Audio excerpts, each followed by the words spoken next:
yaitu pemilihan kepala daerah atau pemilihan calon gubernur Sumatera Utara.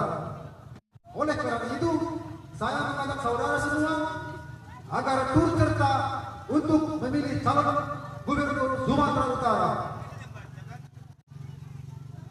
Kemajuan satu daerah adalah di tangan kita sebagai rakyat Indonesia. Karena kita yang menentukan, kita yang memilih siapa yang menjadi calon gubernur kita 5 tahun ke depan. Di dalam bernegara ada aturan-aturan yang harus dilaksanakan.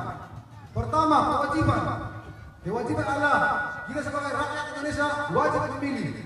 Itu sudah kewajiban kita. Yang kedua, hak. Sekarang ini pemerintah banyak memberikan bantuan-bantuan kepada kita, terutama kepada bagi masyarakat yang tergolong kurang mampu.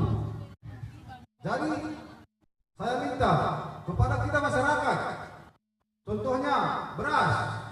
Bagi kita masyarakat yang belum mendapatkannya, kita berhak menuntut apa yang menjadi hak kita.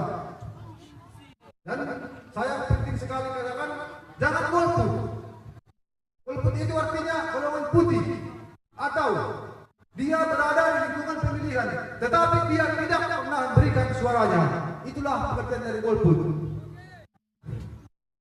Jadi saya ingin menyampaikan untuk terakhir kalinya, mari berani untuk memilih.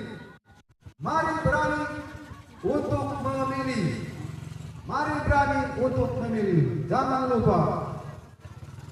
Saya kira cukup sampai di sini dulu. Dan saya mengucapkan terima kasih kepada BRGR yang telah melaksanakan